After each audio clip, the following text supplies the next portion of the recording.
We are going to finish that second chapter of the book today. The name of this book is Secret. So I think where we left off was Cass was staying with Grandpa Larry, and remember these are all fake names of some story that happened, and Gloria brought in all the antiques into Grandpa Larry's place, his little antique shop, and they live above it. And he already is packed full, but Gloria said she might throw the stuff away if he doesn't take it. So he said, oh, I don't want it thrown away. Let's take a look and see what you have.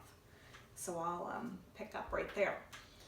Gloria, as Cass learned over her third, or was it her fourth cup of tea, was a real estate agent, a probate specialist, meaning that she sold houses after their owners passed away. She was, in effect, a real estate agent for the dead. Gloria loved to gossip, and Larry was always ready to listen to ghoulish tales about her dead clients. Wayne, who was a retired auto mechanic, always left to go fix something when Gloria was around. As for the box of stuff she had just brought, it came from the home of a strange and reclusive man. And reclusive means it's somebody who doesn't leave their house very often. Some kind of magician or something. What I call a real old coot, Gloria said. Watch it, Gloria, said Grandpa Larry. Some of us are pretty cootish ourselves. The magician, Gloria continued obliviously, had died very suddenly several months earlier in a kitchen fire, the source of which was never determined.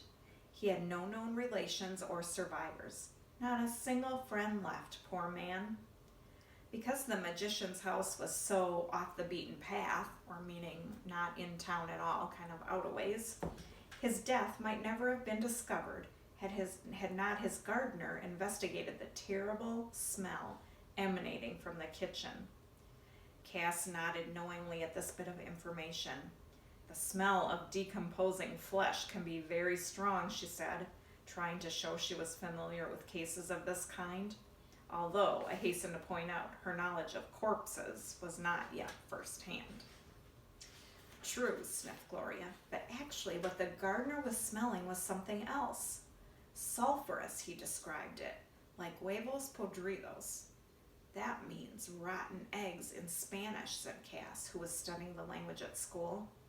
I thought it meant talky girls, said Gloria, pointedly.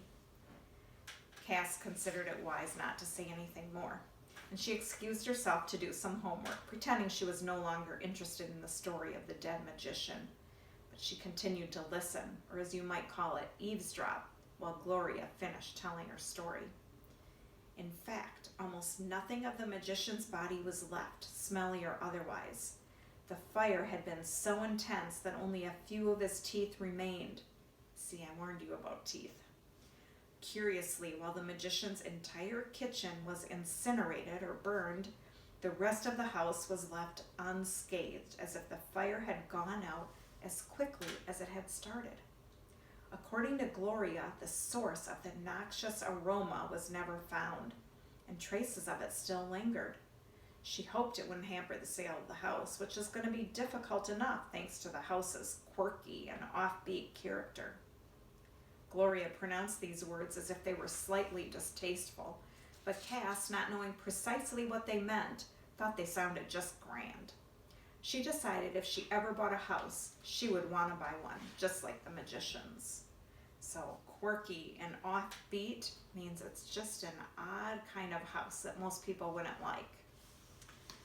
After Gloria left, Wayne rejoined the others to rifle through the magician's belongings. Mostly, the contents of the box were disappointing. What Gloria had described as a contraption for mixing potions turned out to be an ordinary kitchen mixer.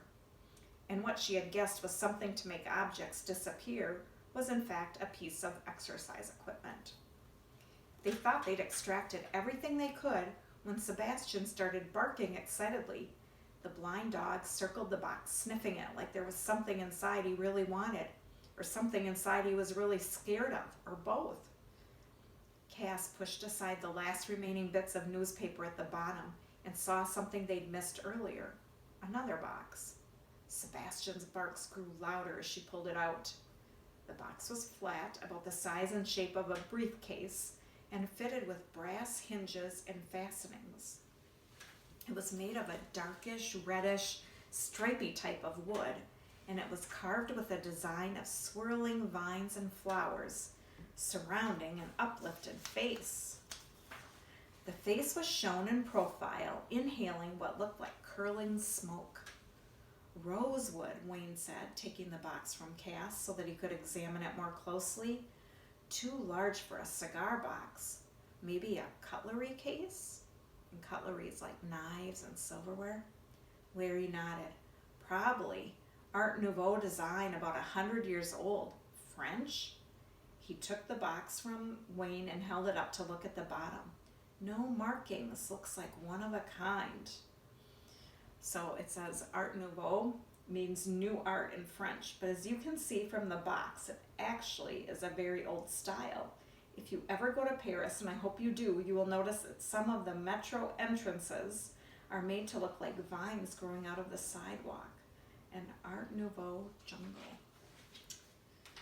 Can I open it? Cass asked. She knew from experience they could go on for hours if she didn't stop them. Wayne nudged Larry, and Larry handed her the box. Go ahead, he said, although no doubt he would have liked to open it himself. With a substitute grandfather peering over each shoulder, Cass carefully sprang the latch and raised the lid. From their gasps, Cass could tell they'd never seen anything like it before. She certainly hadn't. The interior of the box was upholstered in lustrous purple velvet. Nestled in the velvet and arranged in 4 concentric semicircles were dozens of sparkling crystal vials. Most of these vials, Cass later counted 99 of them, contained liquids in a variety of colors. Lavender water, amber oil, alcohol, and an alarming shade of green. Other vials were filled with powders of various degrees of fineness, others with flower petals, leaves, herbs and spices, shards of wood and bark, even dirt. One vial held a single strand of hair. And you know, vials are like those little chemistry clear glass things that they put samples in. What is this, some kind of chemistry set? Cass wondered aloud. Could be, said Larry. Did you know that in England, pharmacists are called chemists? Touching the velvet for the first time, Cass noticed something that had been hidden by a fold. A small brass plaque on which someone had engraved the words, "The Symphony of Smells." The Symphony of Smells? Maybe it's a perfume-making kit, suggested Wayne. Cass pulled out a vial and opened it. A sharp citrus aroma was released into the air. Lemon, she guessed? She handed the vial to Wayne and pulled out another. They spent the next few minutes opening vials and guessing the scents they contained. Mint, lime, root beer, sassafras, Larry called it, wet wool, old socks, freshly mown grass.